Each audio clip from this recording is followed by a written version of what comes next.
My name is Sergey. I'm from CeDeFiAi. We are here again, still at KBW. And here today with me, I have Mike from Kaizen Finance, Peter from Apollo, and also my colleague Tony from CeDeFiAi as well. Hey guys, great to see you. What's up? Thank you, Sergey. I'm happy to be here. Happy to be here as always. Good to see you again. Great, yeah. Good to see you too, Tony. Yeah, good to see you. Yeah, guys, could you please give a little introduction about who you are and what you do? Mike, please start. Yeah, sure. So I have some background in traditional finance, and then I stepped into crypto a few years back. Mostly I focused on investments at early stage projects. So I sourced the deal flow, tried to analyze it, built some models to find some high quality projects and understand what type of quantitative and qualitative factors affected their growth and success. So afterwards, I tried to help them to grow with BD and IR opportunities. So I'm just helping them a bit also before TGE. And I realized that not only fundraising matters, not only the product, but also the technical way how you actually launch the token. So that's why I joined Kaizen Finance team, because they have really solid experience in cybersecurity, and encryption, especially in crypto, is really important. So if you just know how to protect the token on the code level from different MEV bots, if you know how to distribute the token securely, you may enable that type of support for the project to run smoothly, not to ruin the business within a day after the launch. So yeah, I'm just here to share maybe some insights to help founders to understand what type of issues you may avoid and how to do it better. Awesome, Mike. Thank you so much. Great to have you here. Peter, your turn. All right. Hi, everybody. My name is Peter. I'm from Apollo, the first app building on Zeus network. And our main focus here is to bring Bitcoin on Solana in a very permissionless, no KYC, and transparent manner. So we have started the team back in 2021, solely building on Solana, developer community, also a global community now. We're trying to increase the liquidity outside of Solana, especially right now targeting Bitcoin and bringing Bitcoin utility and sustainable yield from users on Solana. So that's what we do. Awesome. Thank you. Thank you, Peter. Tony? Damn, you guys practice this. I can see you practice this. I was memorizing, It's good stuff. Well, I'm Tony. I'm the CEO of CeDeFi, and Sergey, thank you very much for inviting me over. It's a pleasure to be here. So, in terms of CeDeFi, I'm pretty sure you guys already know we're a non-custodial aggregator for view and management of all crypto things, CeFi, DeFi, all of the passive income tools, etc., different bridges. We also have our social layer for gamification and onboarding of new users. We're not talking just about Web3 users. It's going to be Web2 users as well. We're basically trying, to ease in the learning curve for everyone to come in and use crypto finally, if we're talking about mass adoption. Sergey and I go way back, and we had a couple of fun runs with NFTs and that sort of thing. So yeah, we've been in the space for quite a while. Seems solid enough. Yeah, and Sergey, please introduce yourself. Yeah, I'm Sergey from also CeDeFiAi. I'm head of business development. As Tony said, yeah, we're focusing on everything that is related to investments in cryptocurrency. And I also happen to be a host of this show. So guys, we in Seoul at the moment at Korea Blockchain Week. It's been day 5 already of the conference. So many events happened, so many projects has been highlighted and showcased. How has it been for you so far, Peter? It's my 4th day here. We got here Monday, and it's our first time in Seoul. We're just in Tokyo last week, and then now in Seoul. It's been crazy. I think the scene is definitely a lot more intense. There's a lot of projects coming in and a lot of side events. There's around 200 side events throughout the week. Yeah, a lot of people, I think a lot of innovation, a lot of teams, especially in Bitcoin L2s, also Solana, Ton. I think all ecosystem are trying to push, regardless, about the market sentiment, because I think everybody truly believes that, the bull run is not over yet, and maybe we're in the middle of it and whatnot, but there's still some catalysts coming in, and definitely can feel the excitement. And yeah, been taking a lot of soju shots with the Korean locals, and checking the city out. It's been great so far. It's amazing. Seoul is amazing. It's got a unique vibe for sure. And for conferences, I think for crypto community, it's one of the best locations. On a par with Taipei, I would say. So it's well, Taipei was amazing. That was last month. Tony, what's your impression of it? I really love the queues to some of the side events. I'm not being sarcastic. It's good to see that many people basically show up to the same thing and actually willing to queue, not because they're trying to get some merch out of it, but because they're like, we have something to discuss, guys. But honestly, I haven't been to that many events. Running around, a little bit busy with some other stuff at the moment. But generally speaking, I love the crypto community yet again. It's literally like sometimes you would see the same faces that you saw like a couple of hours ago at a different event. And this, 2 hours later, you're like, hey, man, you're here as well. That's awesome. What's up? What are you guys doing here? What are you guys looking for? So it's obviously, that experience, that thing that unites a lot of, crypto goers and those who like trying to get into it as well. So yeah, very, very enjoyable experience, and first time in Seoul as well. I love it. I love it. Sergey knows me. I'm, I can be a little bit neggy in that sense, but Seoul was literally the city when I was like, oh yeah, it's good. Yeah, and it's great. As I said, it's great for something like Web3 conference because most of the events happen to be in Gangnam area, Gangnam district. And yesterday I left an event and I was on the way to my Airbnb, but there was so many other events happening, and I could see like all these Web3 people just walking around randomly, like seeing faces just walking around the like familiar faces walking around the street. It's just it gives a great vibe of the city for sure. Mike, what's for you? So I just also wanted to add that I'm not a big fan of attending each conference, but I'm trying to focus on big events, and you may see some similarities in different venues and cities. And I love that more dense areas as Singapore, Korea, probably even Lisbon. There was Web2/Web3 conference with Solana and Web Summit. So everybody had a band, and you may visit any type of like cafe, and so you just see that people are attending the same conference, so they have a way other atmosphere and so on. So it's a second time in Seoul for me. I had a bit of hint, and I visited it actually 2 months ago. I had a few meetings also with crypto guys, and that's why I had a bit more time to discover the city. So I really love it because it seems so developed. You may do almost anything here. The business activity also is high, especially in crypto. So as I understand, guys who are based here, they are traveling almost every week to other location in Asia just because you cannot stay at one location if you're doing some business. So for this event, yeah, I'm mostly try to hop from one event to another one. You see the same guys. That's why you are connecting them with a way more stronger atmosphere. Yeah, and also you may talk some real business. So far it seems quite nice, and the weather also, because sometimes when you go to the conference you cannot even do anything because it's for example floods in Dubai, and Yeah. you just need to survive. So here's another vibe. Yeah, I love it.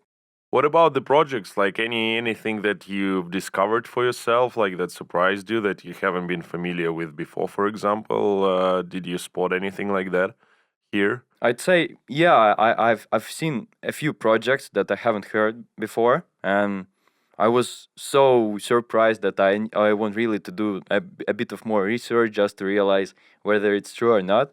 But for other projects, I'd say that I try to focus more on talking to people that I already know that are representing really nice projects, just to understand a bit better their activity now. Because I think we are here just to see what's really going behind the scene. So if you are just talking to guys on Telegram, last a few months are not so good for crypto, so they may just ignore you or tell that everything is fine, but on the back end they feel something quite struggling. So I just want also to understand the real attitude of people and their sentiment for now.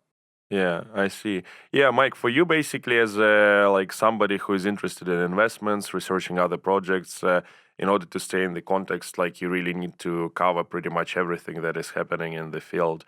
But for you, Peter, for example, as part of the Apollo project, I know that you guys been quite successful so far.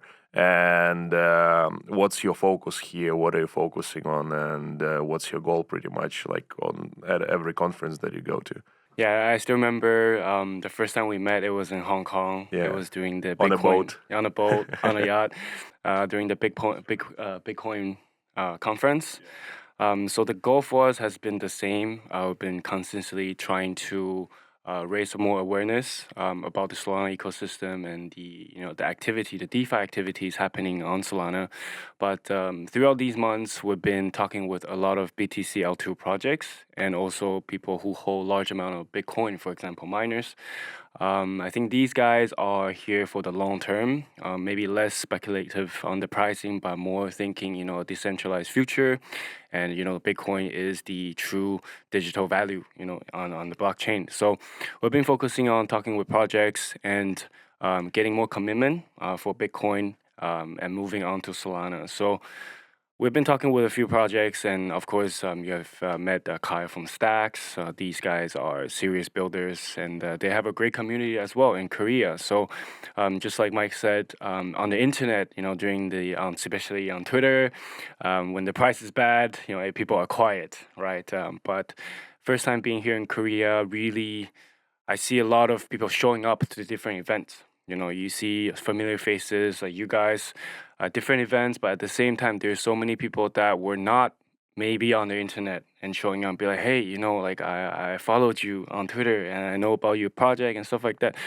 So I think it's very cool. But yeah, we've been talking, been working. But it's good to be expanding, I think, our reach here in the community in Korea. Because for the product side, I think not everybody understand the tech, right? But the community is also very important because if there's no community, there's no user, then the product itself won't be successful.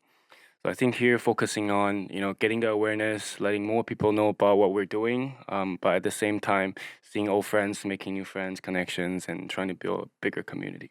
Definitely, and I think that's one of the main things that like users need to realize. Actually, like no matter what happens, like with the market, the builders keep building, and you can see it. Like that's why I love attending conferences, no matter what. Like basically, because you see that everybody is still focusing on their targets, focusing on creating something, and like those who are here for long term, you see them on every conference as well after some like over some long period of time. And yeah, guys, the best thing I could advise maybe for users, definitely if there is a Web3 conference in your location, go visit it just to learn more about it and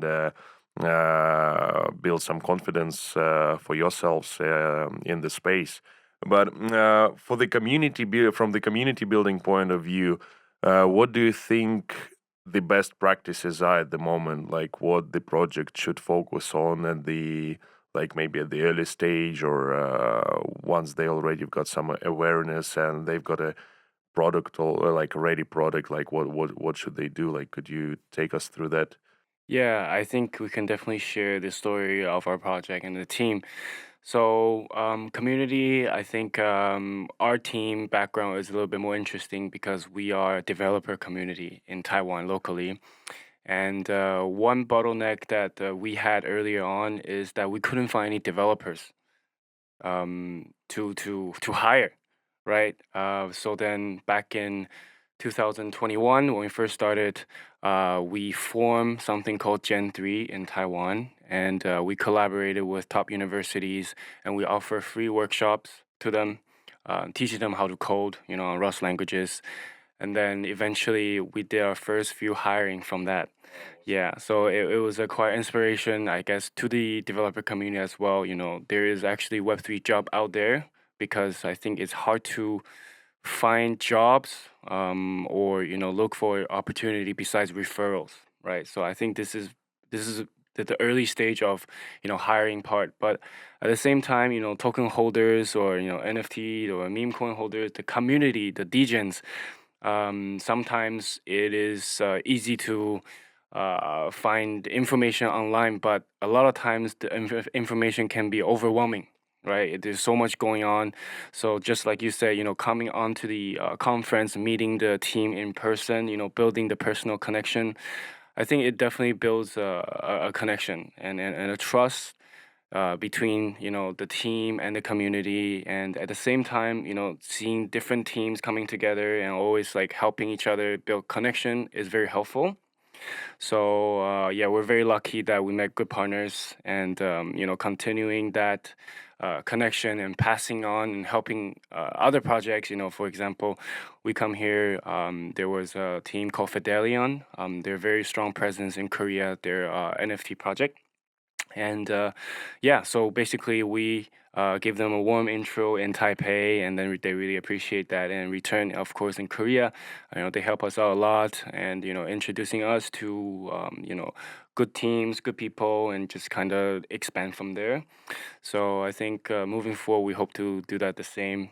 Passing on the network, the resources, and during this time, it's important to, I guess, build together and not just be a competition with each other. Yeah, that's why also, sorry for interrupting. I just had a quick question for Peter. So you covered it a bit already, but still, if you may elaborate on it, how do you see the hackathon space? Because we saw recently the hackathons are being held by Solana on different countries like Malaysia, Dubai, like UAE, and so on. So do you really enjoy also being in this developers community, just trying to bring some nice ideas into life together? And do you attend them like simultaneously, the hackathons and more maybe business oriented side events? And yeah, like what's the difference in them that you feel just in terms of the community as well? Yeah, that's a really good question, because I think I was very lucky that I got to see a lot of behind the scenes.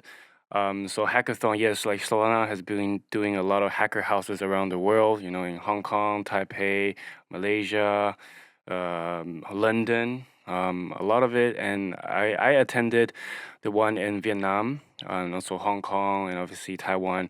And there is something called Super Team.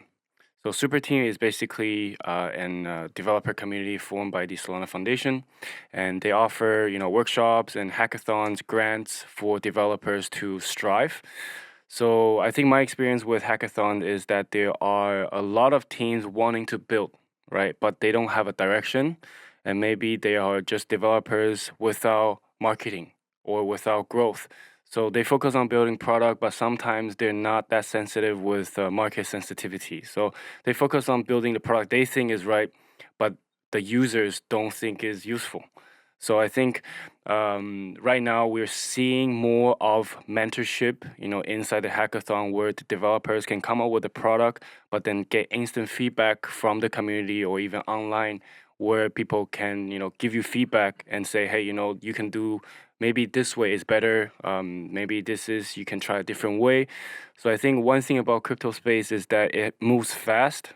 So in order to stay on top of the market, you gotta be open-minded and also be able to accept failure, right? Because I think different teams, entrepreneurs, they keep trying, and the final product might work, right? But so that's what's happening, inside the hacker houses. I think as more teams or products are successful, the tendency to guide or provide mentorship to a newer product is important, and we see that happening on Solana. Yeah, thank you a lot, because I also see that some teams are struggling to find exactly at the nice timeline product market fit, so they're a bit hurrying with it, just keeping this phase, and that's why they need to spend a way more time and money just to go back and then adapt their strategy towards the time, because in crypto we know that a month passed and then everything has changed, so you need also to act with it. Is the window. Yeah, definitely agree.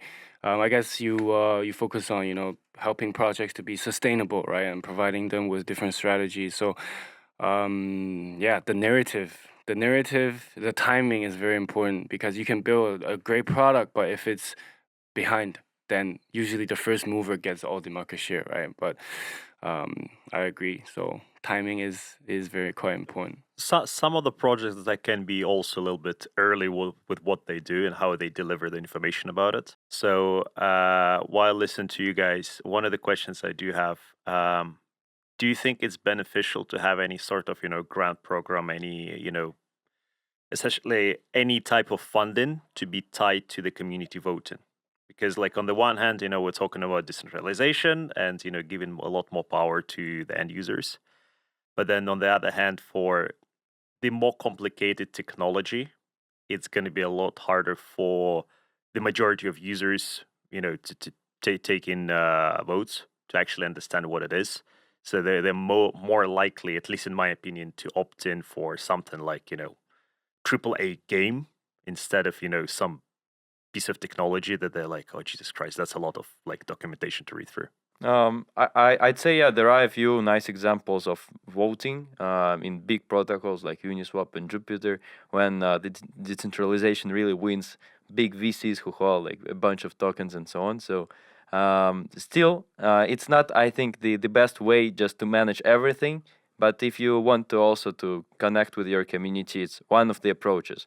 It's not the only pill to cure everything, but still it might work sometimes. Yeah, I think grant program is a little bit tricky, just like airdrop.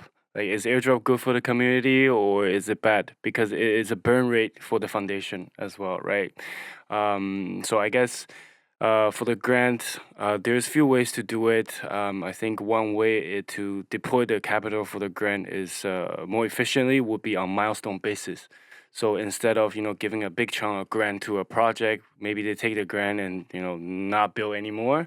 It's important to set up a timeline where they deliver on roadmap on each milestone, and then you can unlock the grant to keep going to be, I guess, to deserve that amount of grant. I think so.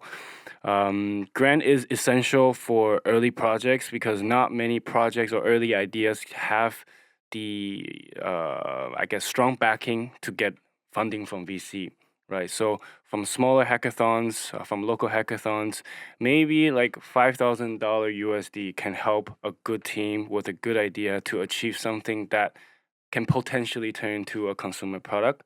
So I think grant is quite important for early projects, smaller projects to kickstart. But in last cycle, there's a bunch of projects raising like millions of dollars, and then they all went to zero. So the grant has to be given with lots of consideration. And Yeah, also, we sure. need to take into account that early stage teams, they consume almost all their burn rate in just hiring people. So if there are just enthusiasts, you may help, as you mentioned, with the super team in Solana community. So if you are just also providing a way other resource in HR just to help with bit with marketing or other uncovered topic, it might be even better, because they don't abuse the system as well. Yeah, I think one of the problems actually for the like developer teams, for builders, when they get a grant is, like you said it right, they spend lots of money on hiring people, on wages and stuff like that. But it's not because they sort of just go all in like into development, but because they might not have experience in hiring the right people, the correct people. So just to allocate to identify the needed resources in order to build a project, and just to basically lose the focus and just hire someone who say they do right things, but they don't. And by the time they realize that, the funds are gone already, like in way like for wages and stuff.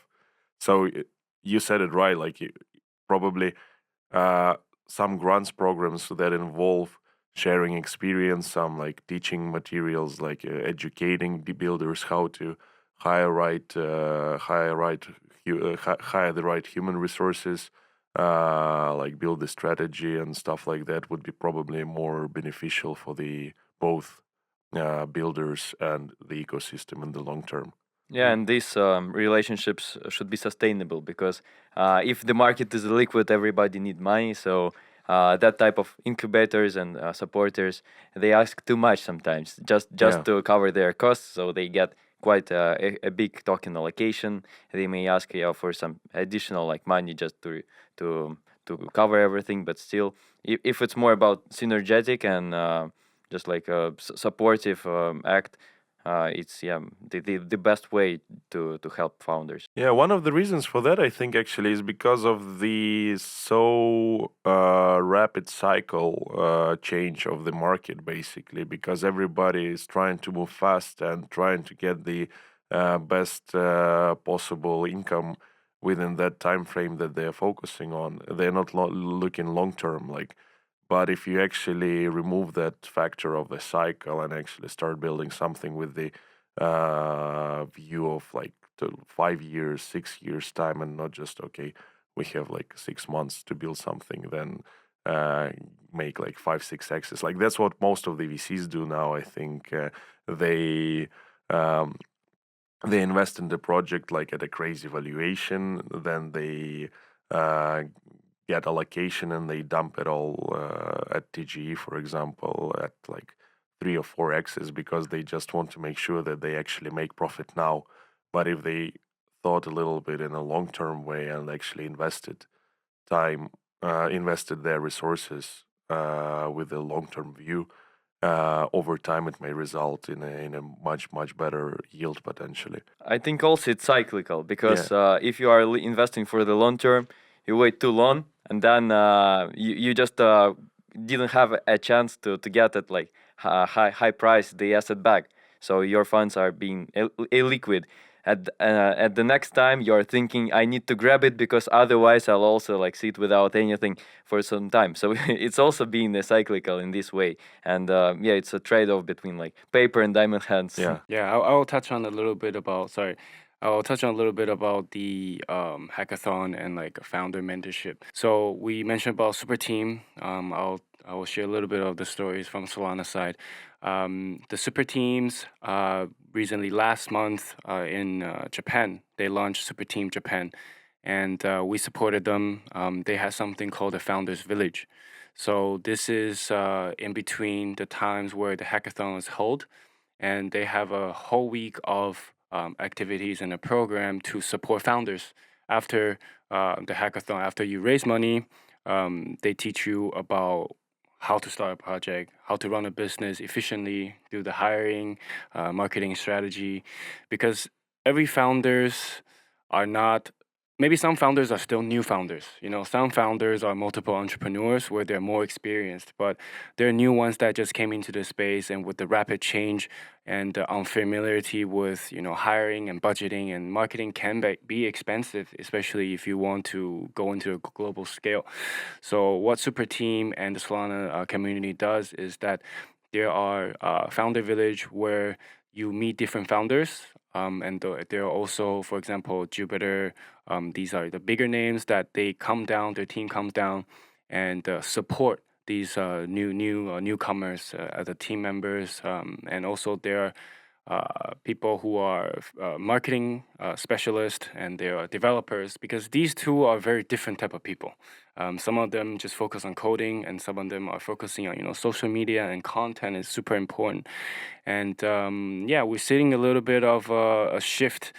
And so I think it is important, just like I mentioned, having the experience and passing down mentorship to help these new teams and founders to know the game of the space, right? To know the game, to play the game, not just about raising money and then doing the product you think the market will like. It's actually important to see the market trend, see the long-term vision, like where we are going from here. So it is also for me to see this. It's very interesting to see like a last cycle where everybody just raised money, NFT is pumping like crazy, till now the tides are down. Now the true value of a good product or a good community stands out, and how that can be sustainable moving forward.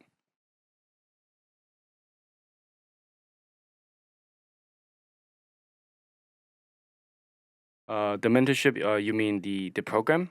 Oh, so it's so depending on the hackathon, sometimes these hackathon can be a week, and usually the startup village will be 1 week before, 1 week after. So that would be kind of like an intense program.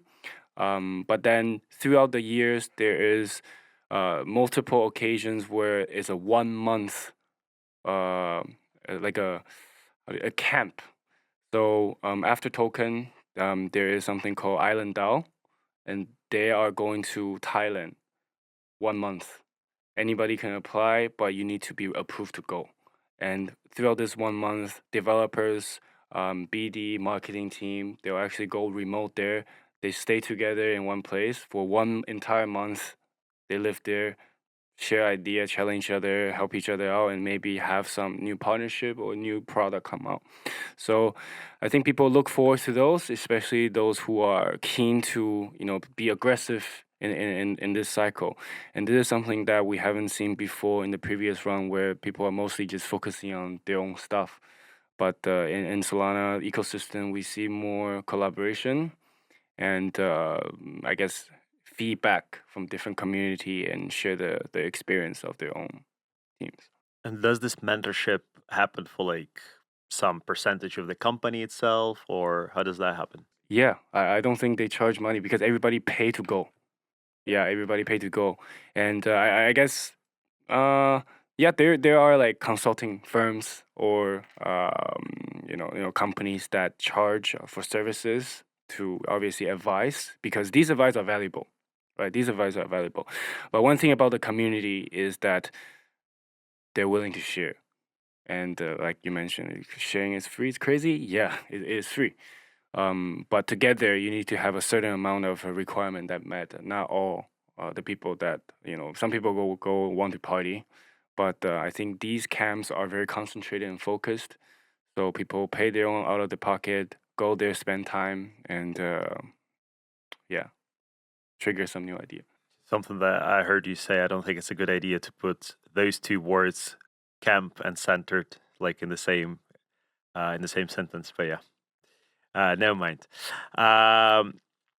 It's like one of the reasons why I was asking you about the exchange of the experience. It's something that I feel like people outside of crypto don't appreciate. And like I basically come from like TradFi, so any type of communication, any advice you're trying to get from someone else within the industry there would be like, yeah, cool, yeah, of course we can talk about it. So here's my rate. It's like, hey, I just want to talk. It's like, yeah, sure, we can talk, but here's the rate. So, let's go out to a restaurant. We can talk, but hey, like at least you buying me a dinner. And it's like very similar in just traditional business, I guess. So like if you're trying to open a shop and you want to talk to like some big like retail store, for example, it's going to be very, very hard for you to get through, even like to get like on the call to have like any sort of chat, etc., etc.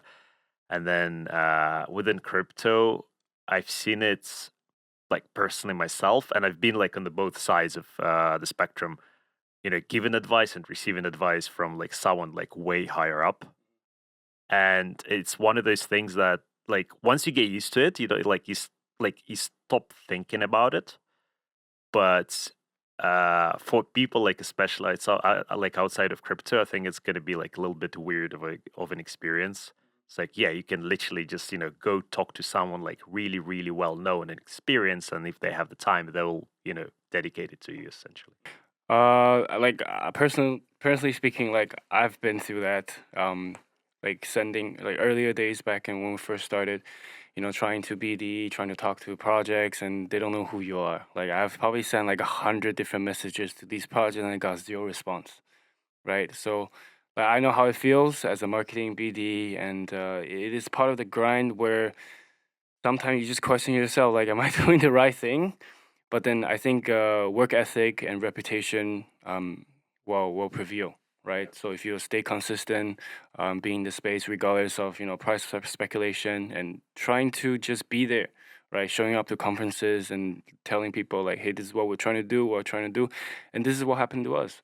So FTX happened, a lot of teams got wiped out, but we didn't really give up, right? And that shows the true strength, and like, here we're here for the long term. So, and because of that, I think many projects that were successful or even way bigger than us saw us be like, oh, yo, these guys are serious. And from then, we build our own reputation. And then we start, doing things back to the community as well. And now, for me personally, it just feel like a dream come true, right? For like a dream come true. Back then, I would never imagine, being a Bitcoin conference, as a speaker or, as a judge in KL on the Solana stage.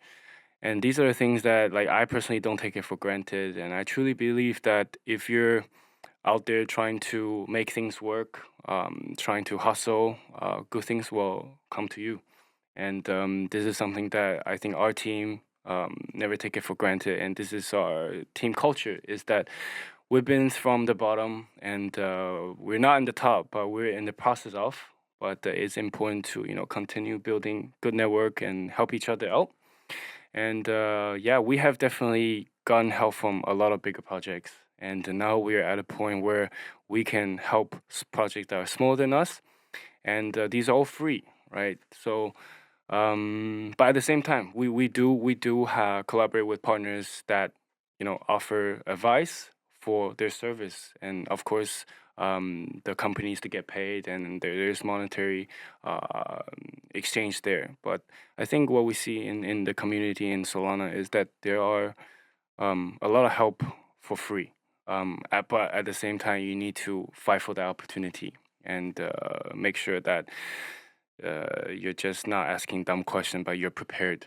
So when the opportunity comes, you can grasp it. While I was listening to you about all that, I've got like an idea, and that's basically my vision in this space. That the best way you can do things and invest in yourself is by doing networking, going to conferences like we do now, like building friendships with the industry players, and that is definitely one of the things that will bring some yield in the future, no matter what project you're in.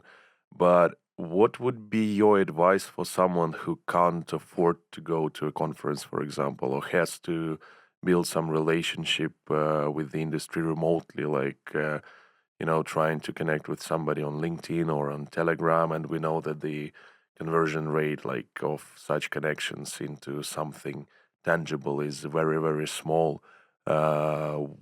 What guys do you think would be the best way for such builders to approach this? I'd say that crypto is democratizing space, and I'm really believing in it because, firstly, it's so small industry that you may easily just go and talk to someone. I had like my own cases when I didn't know like almost anything in crypto, but people are quite open, right? Because there is no way to compete if you are at that type of stage. You firstly need to build that industry and then maybe think about competing with others. So the same goes for expertise. Crypto is 15 years old, and if you have even a few years of like experience and you understand this space, you may easily share some thoughts with others, and others also try to understand some points of view that you mentioned. So if you just bring some ideas in mind, so if you have quite deep understanding of crypto, you may do easy research online. You may start like talking to people, just find some groups, because communities are based on different socials where people just exchange ideas. You may firstly be quite active enough in these groups, not to spam people, but ask some questions that people really want to help with, because if you are listening, people think you are a nice guy, and you may use it just to build some relations. And once you have a few like friends, even in groups, you may ask for some advice, and you may ask to connect with others. So I think it goes quite quick once you understand that if you are open, if you have nice ethics with it, and you just want to get more, people are quite happy to do it and give it to you. Yeah, I completely agree. I remember when I first started, I didn't know not much, right? But I learned everything, from Twitter, from Discord, from YouTube, even back in the day. And social media is one good gateway to, tap into the community or learn about crypto. I would say all the projects are on Twitter. Learning how to digest information and also write is actually a good way to be part of a community. So one story that I can share is that we had a community member back last year, maybe October, December. So his name is AJ. His name is AJ. He's from Japan, and he found a project, and he started writing threads. And this is for free, right? This is just, he was passionate about Bitcoin and Solana. He see the potential. He started writing threads and started tagging us, and we start noticing. We start noticing, and we start giving likes, and then he feel motivated. Even like you get one like from the big project, and then you feel like, oh, I'm noticed. So he keep going. He keep consistently writing threads about his opinion and deep dive of the project and the product and his own opinion. And guess what? Last week we flew him from Hokkaido to Tokyo to be part of our team in Japan. Now he's a representative. He's our ambassador now. And he started from doing free work, right? So I truly believe that in the Web3 space or on the internet, if you're willing to put in the work, there is a lot of opportunity that can be given to you, right? But you have to earn it. So this is one example. For Zeus, we have something called Zeus Working Group, where we handpick people around the world who are active on Twitter and who put out good content, educational stuff that can help others to learn more about the space. Not necessarily just about Zeus Network, but about Bitcoin, about Solana DeFi, and just be active. So yeah, that's what we started. We have the 6 different language ambassadors: Korean, Japanese, Chinese, Vietnamese, Brazilian, and these are our ambassador who initially did free work. They write threads on the Twitter, and we start noticing them. They start building their own followers, their own traction, and now they're kind of like an opinion leader on the internet, which I think is super cool. Like this is what we want to see, right? Because we know conferences can be expensive. Like flights are long and expensive, hotel and like Breakpoint conference. How much is that? And but through that process, or even like buying an NFT, being in a group and making friends on the internet, like alpha groups.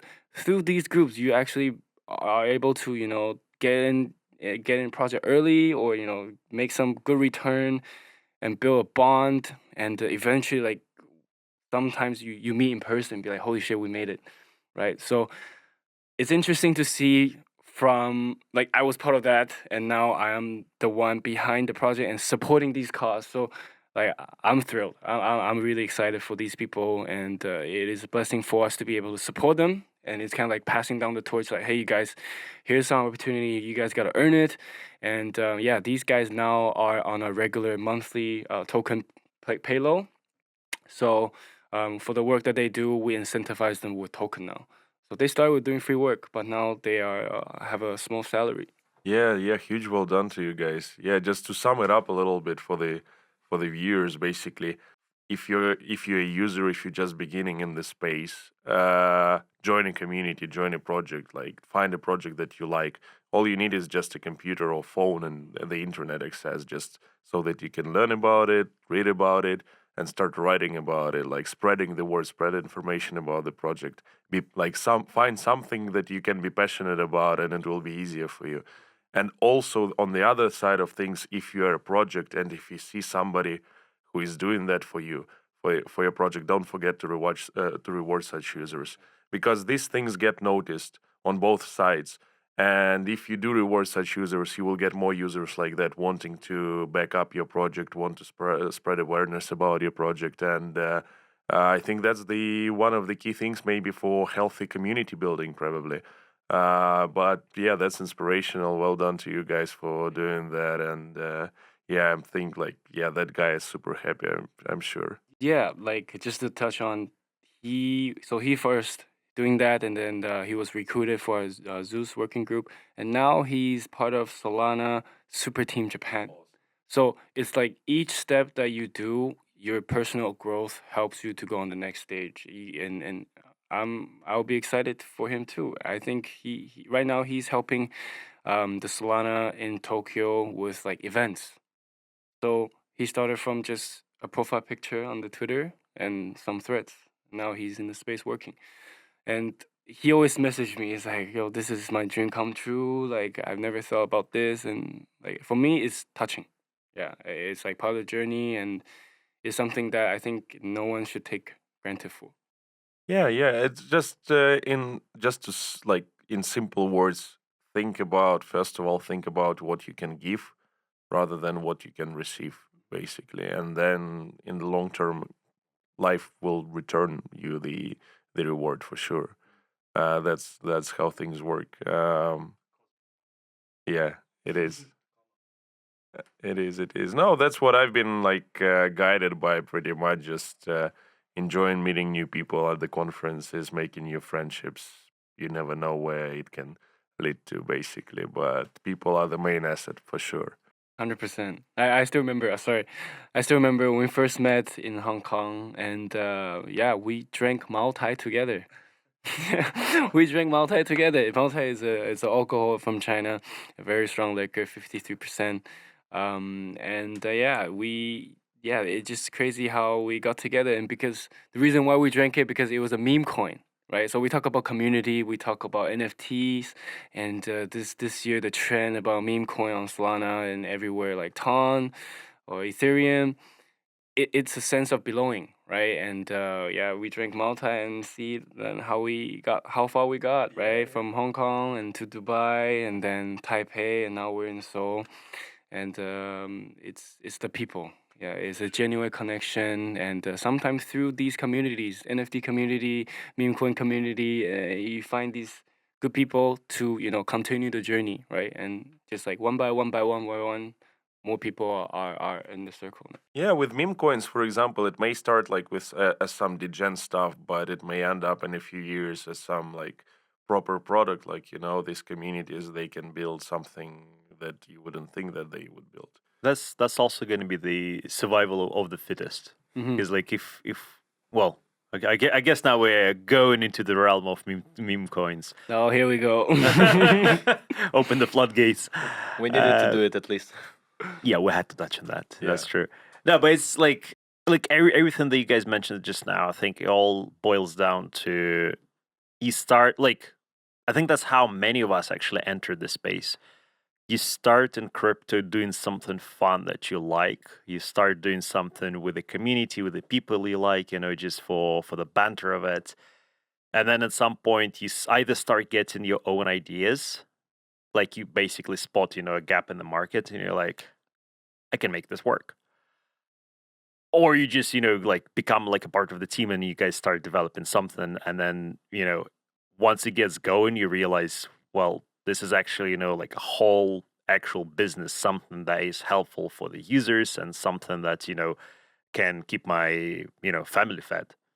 And you start getting into it. That's why I was thinking about, the meme coins. And it's something, not just the meme coins, like TMAs, the clicker apps right now. I don't think it's a surprise to anyone, but a lot of them, they are not really sure what to do next. It's like, well, we built a community, we have a lot of followers, well, we can have a token, but where do we go next? And I've actually spoken to quite a few big ones that literally said, well, we realize that, this model is not like sustainable in the very long term. So, like maybe a year, maybe like 3 years from now, like people are like not going to be on our TMA, just keep clicking, like having, billions of scores by the time.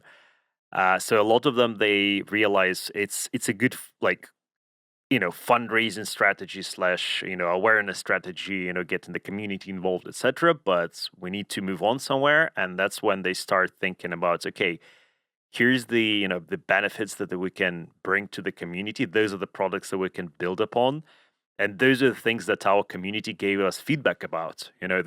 Like, even if it was like a joke originally, it's like, oh, I wish we had that. It's like, I can actually build it for you guys.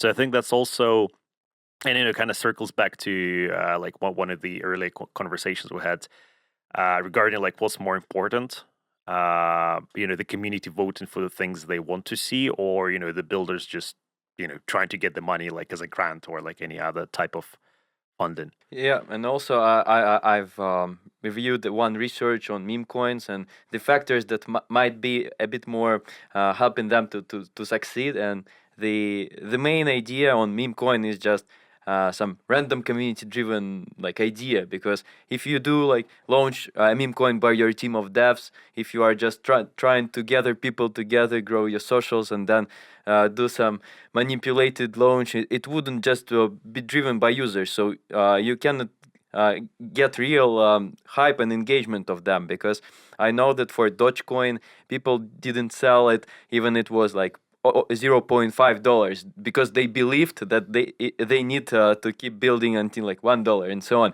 even though they had huge money in just one meme coin. And if you gather that people and they are just trying to push everybody by a snowball, it's a main factor, and you cannot create it by a controlled way.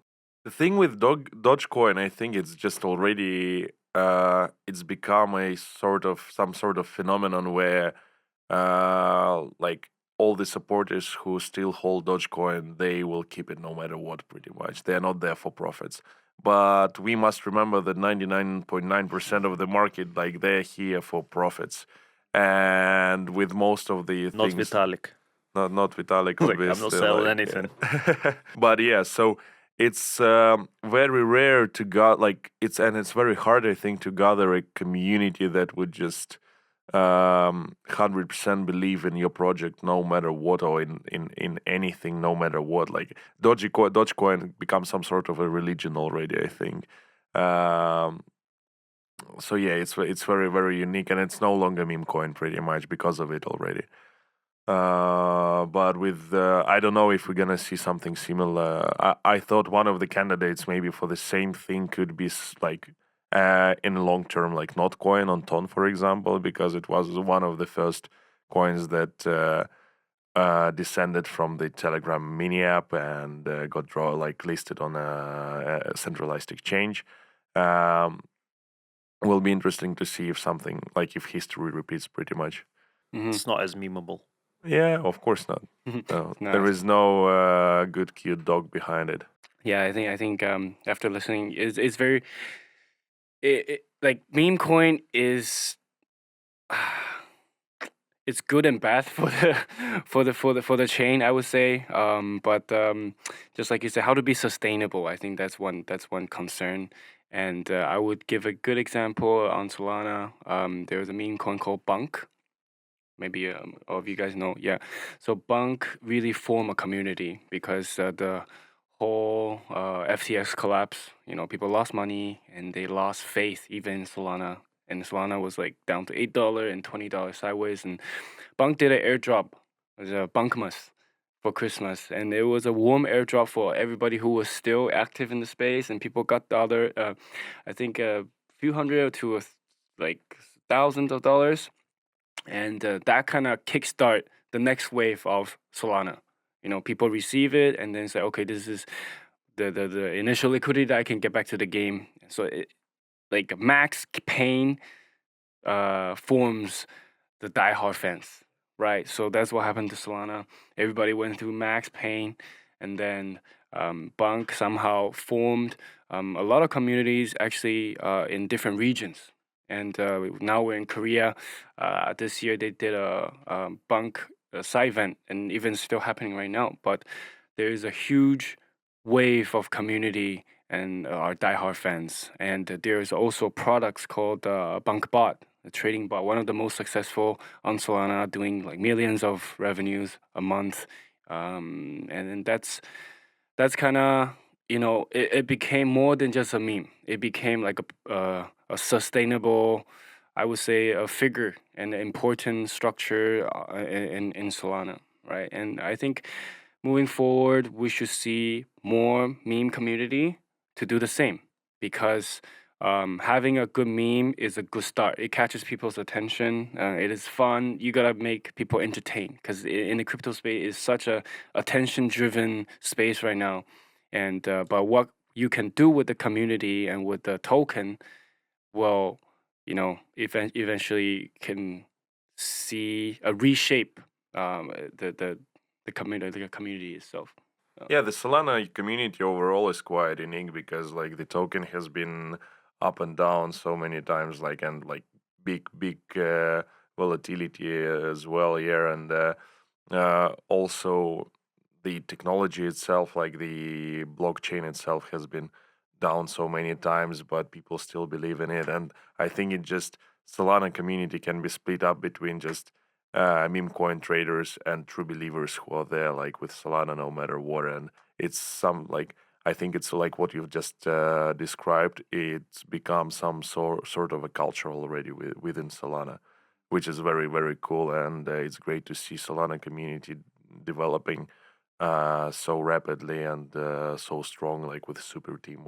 I've been in Vietnam in June, like their side events, their overall vibe, the culture that they're spreading is really cool. And I wish there were more communities like that on all the chains. Because at the end of the day, I think what you've said at the beginning also of this show, of this day today, we need to build friendships, not just within one community, but between different communities, between different blockchains. Because if we want this market to grow, and if we want to attract new liquidity, we need to work together towards that, like going towards chain agnosticism, less tribalism.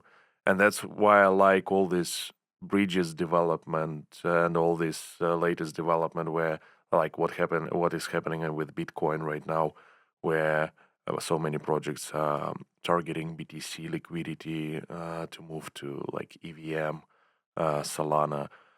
I know that there are some projects that are doing the same for Ton now as well, and like Ethereum Ton, Solana Ton bridges are being built. Once we can unite, and that's basically the goal of CeDeFiAi as well. We want to basically make it cross-chain, remove all the tribalism, unite it all in one single dashboard for users to access their funds and have exposure to market as in general, because that's the way where we can attract Web2 users and say, okay, just use crypto. Don't think about accessing and using different wallets, different like storing seed phrases, like using tens of or hundreds of different blockchains, like thousands of dApps. No, just go to one place, use crypto, and have fun and enjoy it.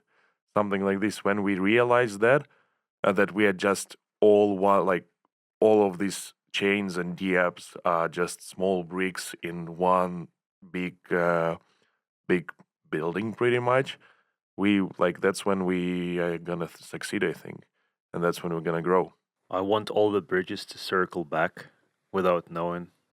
It'd be funny, like if you start bridging from one blockchain to the other, to the other, to the other, and it goes like full circle, and you're like, let me bridge it like all the way. Oh, I don't have to do it. Yeah, it's already there.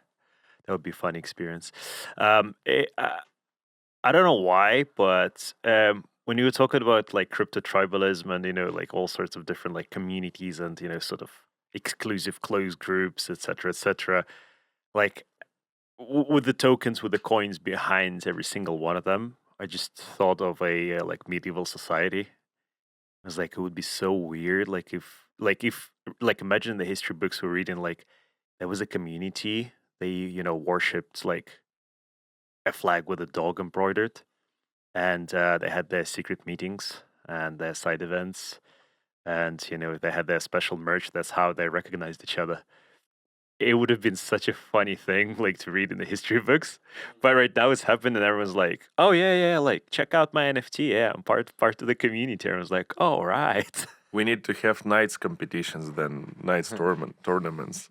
That's how Web2 people see us. Yes, yeah, Because definitely. I have a lot of friends in Web2. They are not so active in crypto, and sometimes I think they have a sort of weird feeling about what I'm actually doing, because it's quite confusing for them to realize like what's going really on, because it's quite complicated. Yeah, you cannot just get some stable coin on your wallet and then transfer it to the exchange to sell it. You need to have some either account abstraction or gas fees. So No, we're still so early because I talked to somebody from TradFi and uh, you suppose that they should know about it, about crypto, like in a great way rather than just like just a regular Web2 user, but they still think that Bitcoin is a scam pretty much, and nobody, nothing backs it up, and it's got no future. So well, like It what is a we- scam though. Where's the gold component? There is no gold attached to it, right? well, USD, right? Yeah. Yeah. Uh, Yeah. But speaking, it's funny. So I had a conversation last night with my girlfriend regarding like some of the crypto stuff. Because she was just Oh, that's what turns you on, yeah. yeah, of course it does.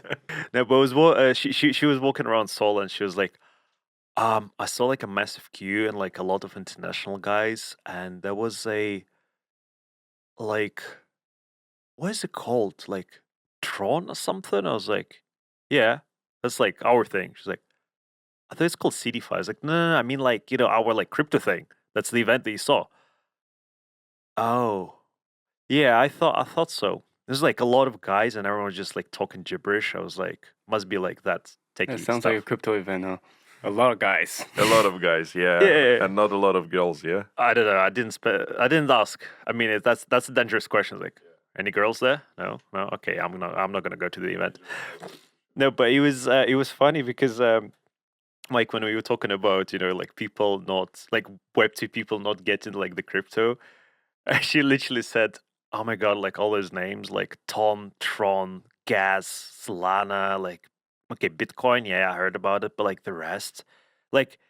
It sounds like, one of those like pop culture things, or like, something that like the youth would say, like, like vibe or like cringe. Yeah, Sounds the same. And I it's was not like, Gucci, Versace, like it doesn't sound the same yet. Not yeah. fancy. It's like it just sounds so weird. Like, the slang terms you guys use is like there's another slang term. It's like, company names. Yeah, they just sound weird.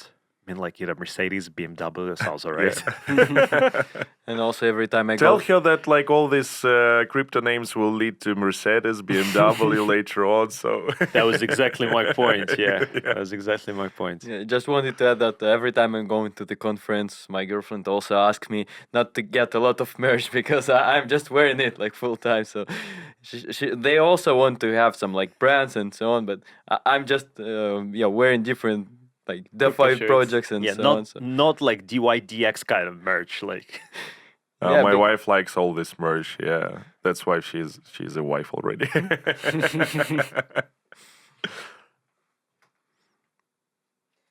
Okay, yeah, Cool. go on. no. I thought you go on with that. No, so that's well. it. I just like wanted to show off a little bit. Yeah. All right. Yeah, hopping a bit back. Once we discussed some stuff, how to engage communities and products, I wanted to ask you all guys about the way how you see ambassador programs should work. Have you maybe had some experience, of course, Peter, but maybe others, how to build it and how to maybe manage everything just to have really nice adopters and maybe like influencers, key opinion leaders there, just to bring users that are interested in it from the scratch. Hmm. Maybe I can touch on a little bit about ambassadors. So we started the ambassador program early days when nobody knows about us. And how we select is we were monitoring, the online presence of each community members and what they have to say. So we handpicked, I think there were 8 of them who are in different time zone and different region and were bilingual. Because we think not even just like tech terms, but in crypto, it is hard to get good information just because there's so much things going on, and we didn't want the language to be a barrier. So we strategically targeted the Chinese, Korean, Japanese, Vietnamese, Brazilian community, and because we believe that these are potential people that would be interested to learn about Bitcoin and Solana. So we picked them and then we assign different tasks to them. So, for example, we release regularly biweekly announcement on the milestone of things that we have achieved in the 2 weeks, every 2 weeks, because crypto it moves fast and there's a lot of shit posting on the Twitter, but we want to make sure that the community, if they want to know what we've been up to, they can easily go read what we have done in the past 2 weeks. So first, they translated all these documents in their own language, and since then we see a huge growth in terms of user activity because people originally not all were fluent in English, right? And obviously, if you write in English and then some technical terms, and it's just so overwhelming for people who cannot read, right? Although ChatGPT and translation is so easy now, but people are just lazy, right? People are just lazy. So we first started doing that, and then they kind of built their own account and traction, right? And so it eventually became like an intrinsic motivation, like, oh, like I'm responsible for my language channel now because inside the Discord we started building. So first we started with Twitter, and then we became a more focused group in Twitter. And in Twitter, in Discord. And in Discord, we have different language channels. So then they will take turns with their time zone every day. 2 hours they will be in the Discord replying messages and talking with people who are new, right? And so they made internet friends, and they feel like they're kind of like the class leader now. And now they're recognized and on Twitter they have more followers.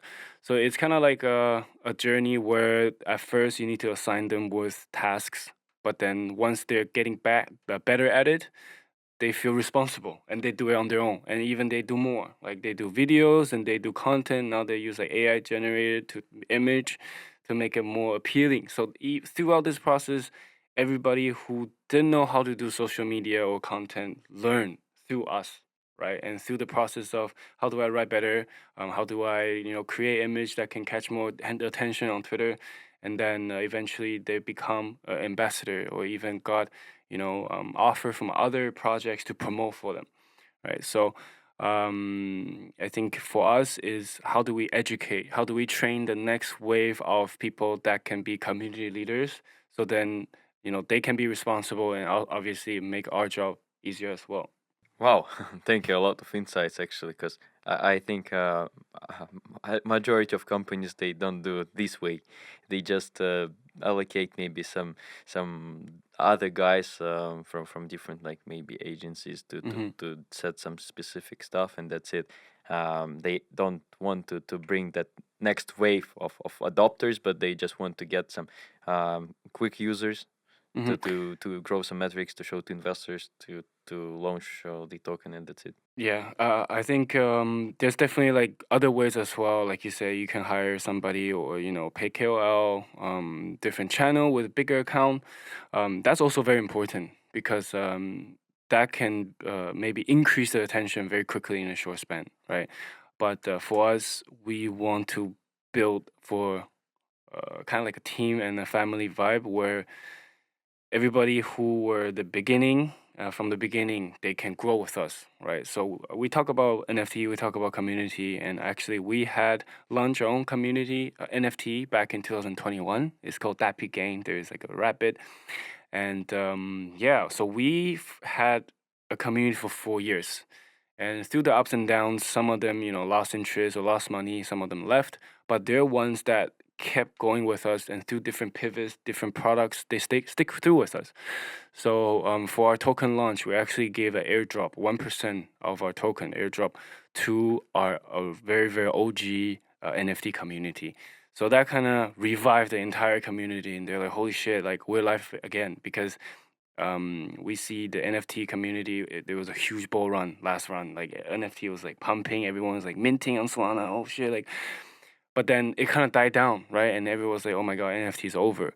So we value the community. We want to make sure that everyone's included, especially those are ones that are loyal. Because I think that's very hard to find, just because everyone's very speculative, want free airdrop, and they think they're entitled to free things. They're used to it, Oh, you give shitty airdrop, not enough. Blah, blah, blah. Everyone's complaining, but we want to make sure we incentivize the loyal one, the long-term one, who are believers, because these guys are the one that's going to be providing extra value to your community. So that's how we kind of scale from the beginning. Is we took care of the ones that have been with us from long term, and then take care of them, train them, empower them, and make them be more useful. And from that, it shows like a role model, and because of them, we grow bigger. But it takes time, right? It takes years of time. But that was what we did in the beginning. I think also it's quite important to understand that you have two types of users.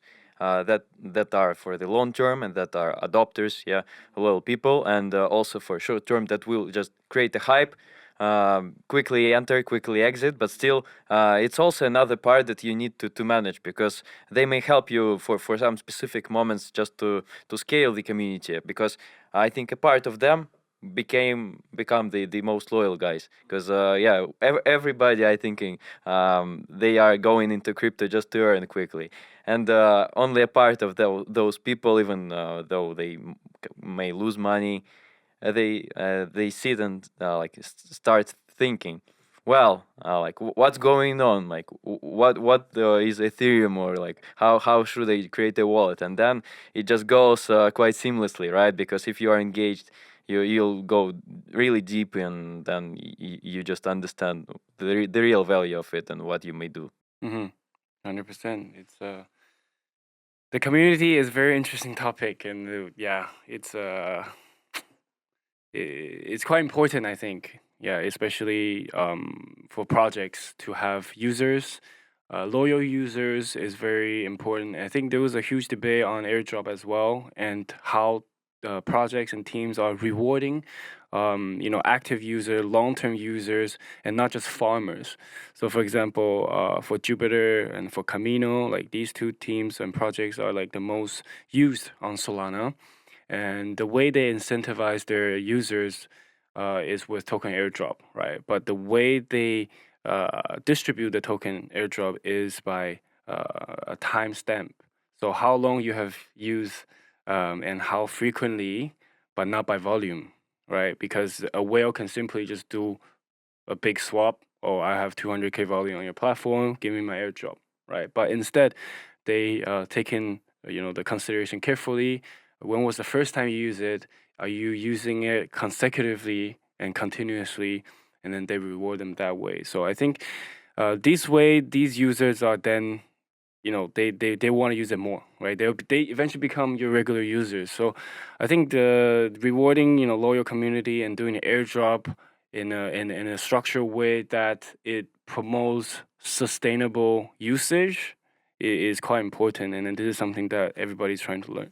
And I think Base is quite a nice example for it, because they didn't announce any airdrop from the beginning, and they were just more smoothly growing in terms of like the products they have onboarded, or like the people. So recently they just announced some checker to see how much active you was at that space if you just indicate the wallet, and it also shows that type of engagement. They care about the actions you did, maybe the frequency of it the first time, but not the volume. So it's always about like the engagement of people, no matter how much they spend or just transfer. Everyone's expecting airdrops now. Yeah. Well, airdrops, retro drops, whatever you call them, but everyone like it's the same with like all of the TMAs, like all of the new projects coming out. And I was like, I'm so into this project, like I love the ideas. Like, yeah, what do they do?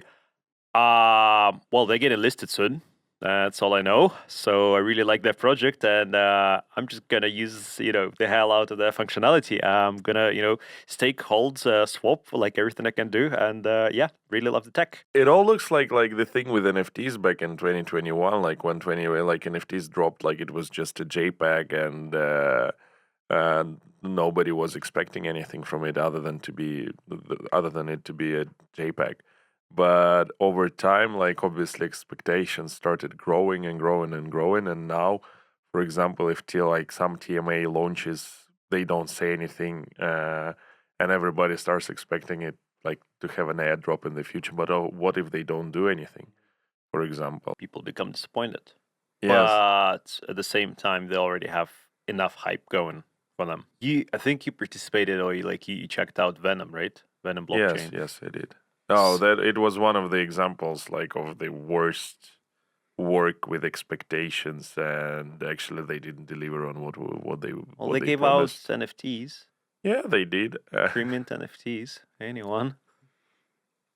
But yeah, and They actually did change their white paper when they. they did? Yeah, they did. They did. They Well, that's didn't commit to that's their. convenient. Yeah. They didn't commit to their white paper basically that they released in the beginning. So basically, what they did, I don't know, guys, if you like, they I've had seen these deals, yes, yeah. yeah. They had a crazy campaign going, and I think they didn't expect as many people participating in it as they. Speaking of that, how many blockchains do you guys know or remember that you're like looking at? Perhaps they're like in testnet, and you're like, I'm gonna wait for it to launch. I'm gonna wait for it to launch, and never happened. You guys have any examples of that? Like, I think, okay, so first I bought my first little bit of Bitcoin and Ethereum back in 2017, and that was the only two that I knew. And then there was like, And that's when you started with crypto, right? yeah, like back in college, and then like XRP, EOS, like all these different chains. And my worst experience was with Luna. Really? Luna. Why? What happened? let's not. But Don't trigger some of the like traumas, please. But yeah, like I feel like I'm more of a user. If I find a chain that works and has good experience, I stick with it. So actually, but I've done ETH last cycle. ETH traded a lot of NFTs. And then at that time, not much meme coin, right? I think there was like Pepe, Shiba, and Dogecoin, and whatnot. And then move on to Luna. Luna honestly was easy to use. There was an Anchor protocol. You can earn 19% yield or whatever, and then that went to zero, and then that's how I got into Solana and Solana FTX. But beside the price, I think the user experience is quite important, and I think that it really, for me, Solana is a one chain that can do it all. There is like meme coin, there is NFT, there is DeFi, and now Bitcoin is coming onto Solana, and the user experience is very nice. The community is there, but I think I really truly believe that the future is multi-chain, and the user experience, and for example, the wallet connectivity, a different DeFi platform that all you need to click on, it is not a pleasant experience for any user. So I think CeDeFi. Yeah, for me, right? Like for me, I just need to use Phantom and that's all. But for a lot of retail or people who are new to the space, they haven't really gotten the chance to explore what chains are good, right? Or they haven't really found a home. Like for me, I can confidently say that all right, my home is Solana because I'm familiar. But for any new users, they don't know what to use, where to use, what they can do, right? So I think there's a huge potential for something like CeDeFi or a dashboard aggregator project where it's a one-stop solution, right? One-stop solution, different chains. You're using different chain without knowing using it, right? So I think Solana, the vision of it is also things can be powered by SVM, but you don't know that it is Solana, right? You go on Solana has been actually praised for the speed of it. Obviously, before then there was congestion or whatnot, but it's been optimized quite a lot. And there is a fire dancer coming, and the TPS are faster, and the network is more stabilized. So I think moving forward, the future would be Solana can be a chain that empowers e-commerce. So for example, PayPal USD now deploy on Solana. And the CEO says Solana is an obvious choice because there is a huge demand. The network is fast, and you can, for future in internet shopping, there will be a payment where you can just pay with USDC or pay with PayPal USD, and it's just simple like a normal online shopping experience, right? I had basically in 2022, I had a card, an Apple Pay. I just top up my wallet like Phantom by USDC on Solana, and it every time it converted on chain to the transaction like to pound, I think, or something else, and I could easily buy something without even having a bank account. So it was just fully on chain. Yeah, so I think user experience is hugely important, and making it as easy as possible for people to use it. So again, like one-stop solution, like this is for the normies, right? And right now we are ones that are more experienced. We know what to do, but there's so many people that don't know what to do, and how do we help them, right? This is something that I think us in the space should focus on, and obviously you guys are building a platform for that, and so we're very, very early, right? We're very early. I think develop product wise very early. And to share a little bit about what's happening on Solana, there's something called Blink. So it's a new Google extension that just rolled out. You can be on Twitter. You can have that extension. You can just click in the Google Threads. You can click donate, buy, bet, whatever directly extension through Solana. So that is becoming streamer. You can donate to me, right? If you want to click donate, you donate, and it's a swap. It's through your Phantom wallet. It's a Google Chrome extension, right? Yeah. Wow, nice. And Yeah, you can like sort of, it's like a layer on top of Twitter or something Yeah. like that. Yeah, Okay. it's an extension. It's called Blink. It's huge, and what I can see in the future could be this can be implemented in a group chat on Twitter. So imagine like all the boys are betting on something. You just like $5, $10, you click, and that's it, right? So there's a lot of innovation going on, and for example, like you mentioned, Apple Pay, right? Apple recently just announced, I think, open source with payment. So, right, it's coming, right? It's coming. USDC, PayPal USD, like PayPal USD rose to almost 700 million in few months since launch. And yeah, they are doing a mass adoption program campaign on Solana where PayPal USD, if you deposit as a lender, like if you lend out, if you're a liquidity provider as PayPal USD, you're earning about 13-15% AP annually. That's a lot on stablecoin. It is a lot, right? It is a lot. And Just in crypto, like you hear 15%, you're like, I hope it's an hour, a year. Nah. yeah, but yeah, so some of the large players are deploying, because. But what's happening on Solana is it lacks liquidity, right? So if you're on the other side of the liquidity provider, it's a very stable income, right? And PayPal USD, I feel like they're obviously very trustworthy, reputable. They're not going to zero, right? So these are things that's happening behind the scene, and it just, I guess, get people more excited, more easy, and depending on risk appetite, there are meme coin degens, there are Bitcoin holders, but at the same time, there are people who just want to hold decentralized or centralized stable currency on the internet because of country conflict or for certain reasons, right? They want to have their asset in control on chain, and Solana, Ethereum, is one of the options. I feel like it's a constant race because when we were talking, it just made me think we're always trying to simplify, the entry barrier for the new users. But at the same time, we keep rolling out new tech. things like, I don't know, like Eigenlayer, for example, coming out, like, or like ZK rollups. Go explain it to a normie. And then to make it like really user friendly, to make it, essentially within like one UI. This is obviously the challenge, because by the time you develop something like this, something new comes out, you're like, now we have to redo the whole thing, or like edit, or like build a whole new, protocol, etc., etc. So, and it's kind of also going back to what Sergey mentioned before. TradFi people like having no clue about crypto. You would think they would be looking for other like investment vehicles like outside of TradFi, especially with the whole thing with like S&P 500 and different indices, the stock exchange been kind of tricky like in the last few years. So you would expect them to at least start looking into it, and especially with all the news regarding like Bitcoin, like Ethereum and other ETFs coming out. But at the same time, a lot of them, they're like, oh, yeah, like Bitcoin, that thing that, you can buy in BlackRock. It's like, no, like that thing that is, the crypto.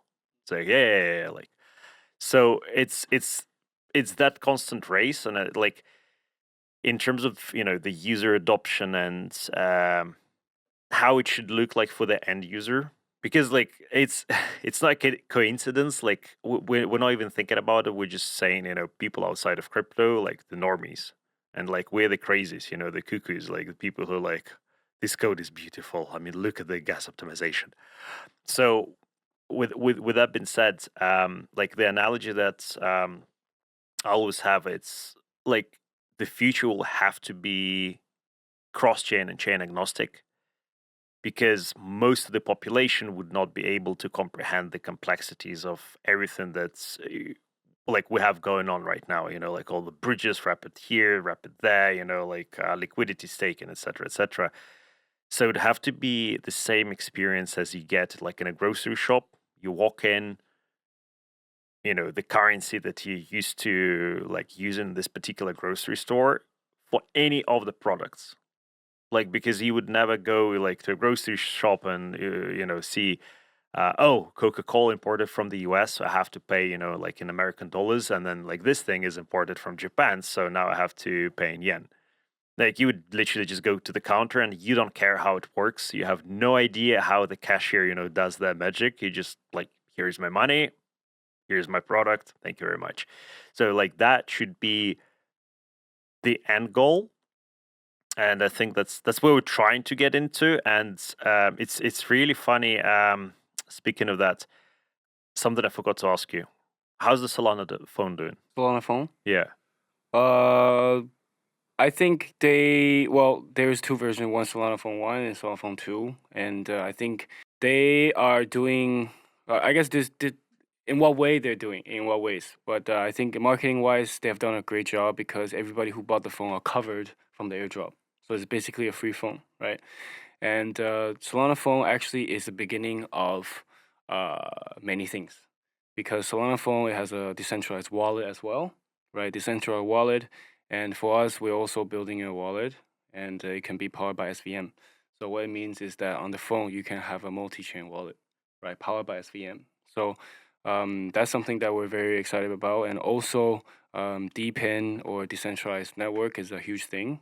And imagine everybody now got a free phone. If they run a hotspot, it can be decentralized hotspot around the world. I think we've seen a couple of movies with the same theme, like that didn't go well. Well, we'll see, right? We'll see, right? But I think everybody so far, the phone holders are happy because it's a free phone, right? And despite, I personally, I use iPhone, right? But at the same time, I think regardless of the product itself, there's people that want to buy it, right? There's people who want to buy it, and there's different ways for the projects to tap into these users, right? There's 20,000 phone holders. If you want to directly target them, you know where to airdrop them, right? And all these holders, they have an NFT. So you have a handful of list of people who are willing to pay originally for the phone, use it, and give feedback, and then these people are incentivized, and it's kind of like a community, right? It's like a community, and who knows? Solana PayFi is coming, and Also, yeah, there is another example of the phone. Maybe you've heard Jumbo phone. They are also on Solana. They are like $120 maybe cost. So it's quite popular in Southeast Asia. And yeah, from like the content they do, they really engage people. So every time they go somewhere, they know how to deliver some interaction with their user base. And they have a series of partnerships with different projects that allocate some airdrops and some other stuff. So I think also their users may monetize through maybe Depin or other approaches how to bring some utility for the project, maybe to gather some data in decentralized way and also to get some rewards for it.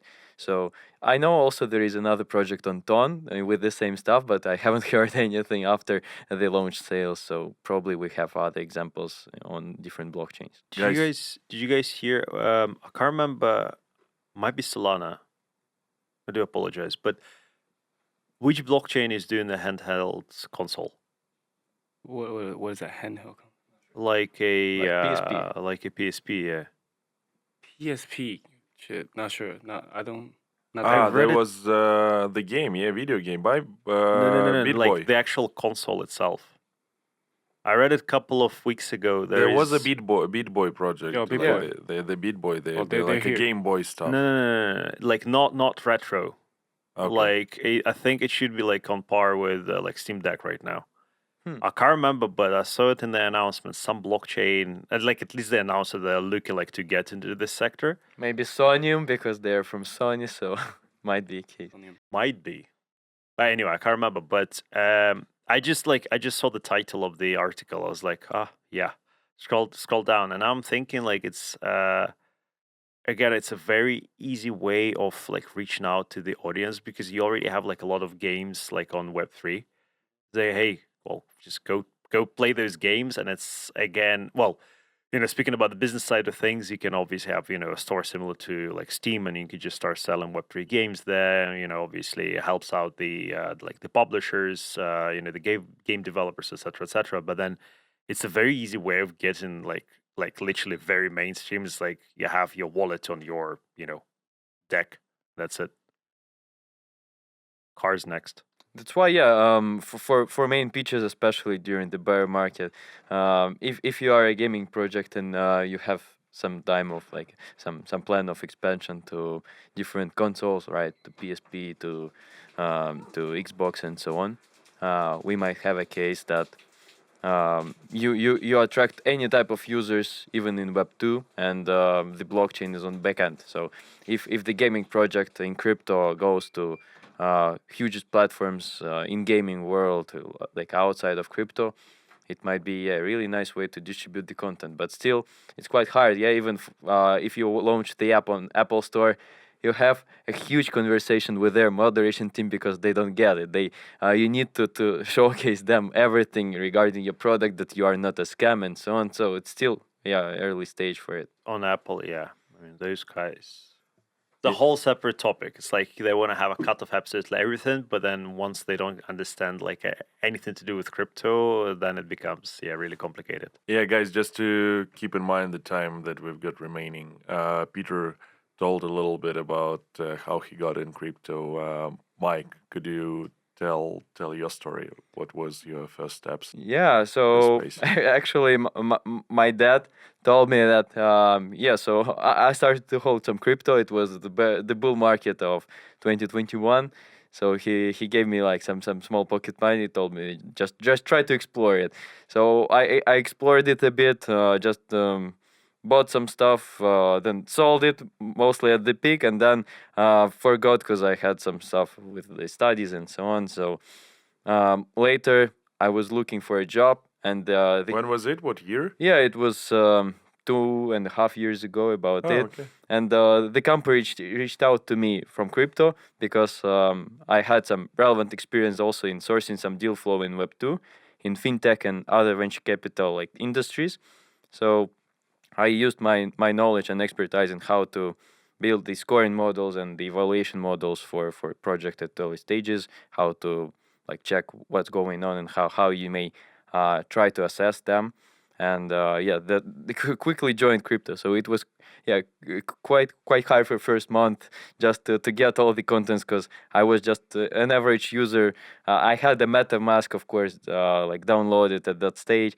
Also, I interacted even with guys from crypto, because I had a co-founder that is like 1 inch guy in co-founding team, but still I've just heard some stories about crypto but didn't interacted with it a lot. So that's why I decided to join it, because I'm quite open to new industries. And then I understood that I don't have any idea to go back to venture capital or traditional finance. For me, it's like I don't have any reason for it. Yeah. No, it's interesting that your dad got you into it. Usually, like, The other for way most around. guys, it's the other way around. Yes, because like my dad, he's like slightly above 60 years old, and he's only like now starting to learn about it all. Like, because like the perception of it, of like before then was like, okay, what is it? Like Bitcoin, like some digital money, like what's behind it? And he's like from like traditional finance very much, and but now I think the perception of people like becoming like more that Bitcoin and cryptocurrency is gonna stay there for long, so they learn more about it. Yeah, and also I want to add that my dad now is educating his own network of like people of like 50, 60 years old about crypto, because I've noticed maybe it's especially quite relevant for CIS region. Yeah. But a lot of people of that age, they interacted with crypto even before it. But it was similar to scam, different deals. So they didn't do any proper DD, just allocated some money, and it was an amount they cannot just easily lose. So that's why they have some perception of crypto being a full scam, because if you want to go to some new activity, you don't have enough experience in it. And that's why many of those people don't interact with it afterwards. So if you of course are going to new space, you just allocate some small money, and even if you lose it, you still have some interest, because you don't have bad feelings about it. But that's why I think it's quite important also to try to go step by step, not to go like with everything you have into some new deal just to try to get some nice return. No, it works like that with any kind of Yeah. investment. You just, I think it's part of financial literacy. Yeah, so Then you go on Reddit and then you see those stories like a guy invested like all of his money and became like a billionaire overnight, and you're like, God damn it! I should have invested everything I I'm had." gonna do the same and pick a project, and it just dumps like 10 seconds later. Yeah, someone's becoming rich though when it dumps. Yeah, Tony, do you want to cover your experience It's with boring. crypto? It's well, my very first.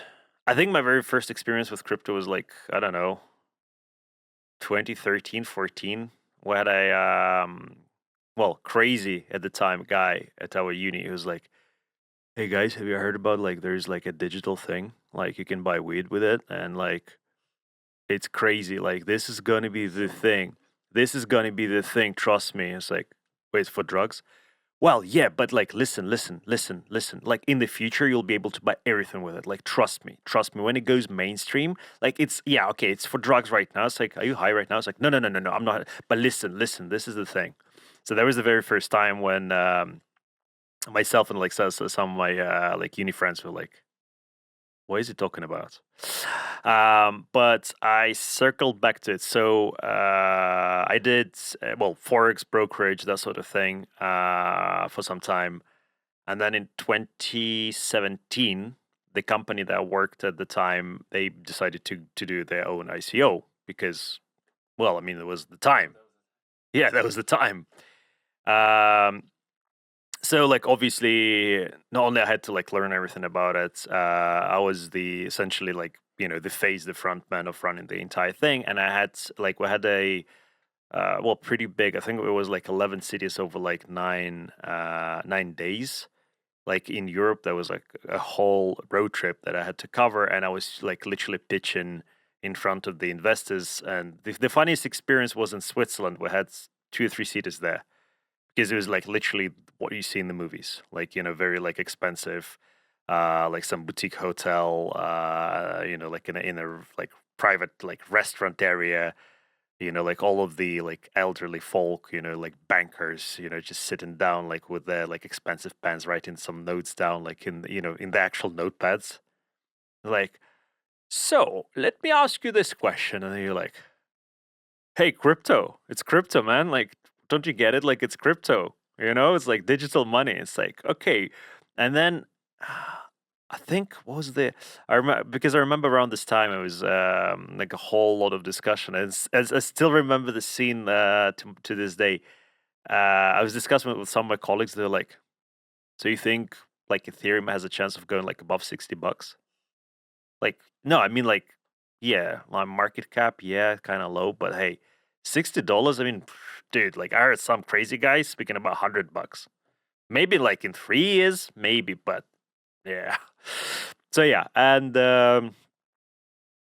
yeah, and then this guy dragged me into like NFTs at some point. He's like, dude, there's like, huh? Yeah. He was like, dude, there's like NFTs. NFTs is like, what the hell is that? It's like pictures. Hey, it's pictures, but they're on like blockchain. I was like, that's stupid. Yeah. Well, so I just send you a link. Like the most expensive one was sold for like 17 million on an auction. Like, let's do it.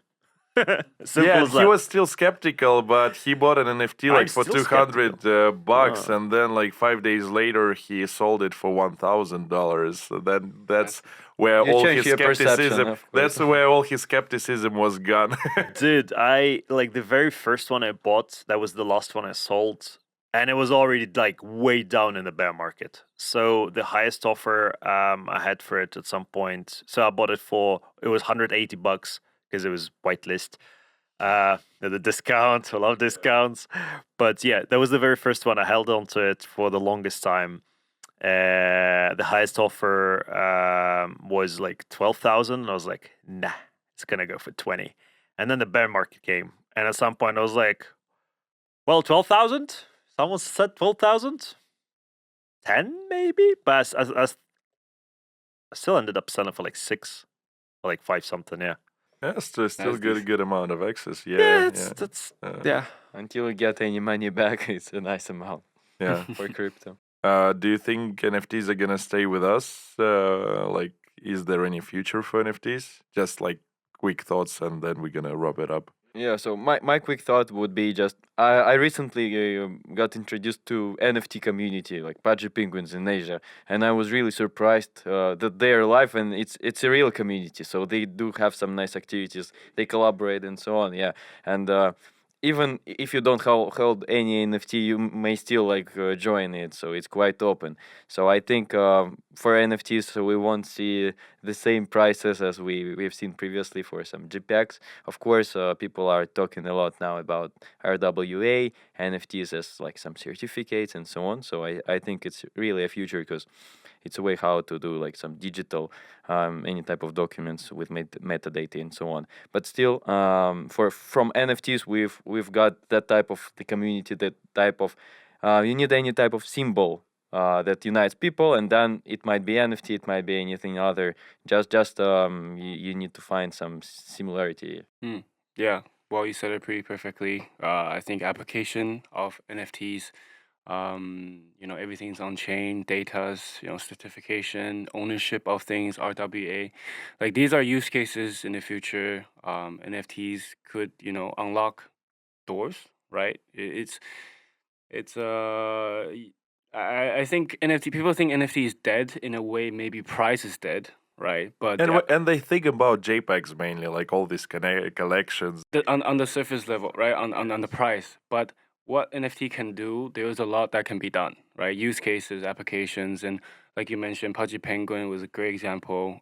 Active community, right? I think NFT, the price might not be as exciting because there's so many different new things like meme coin or whatever, but the community is the value of the NFT.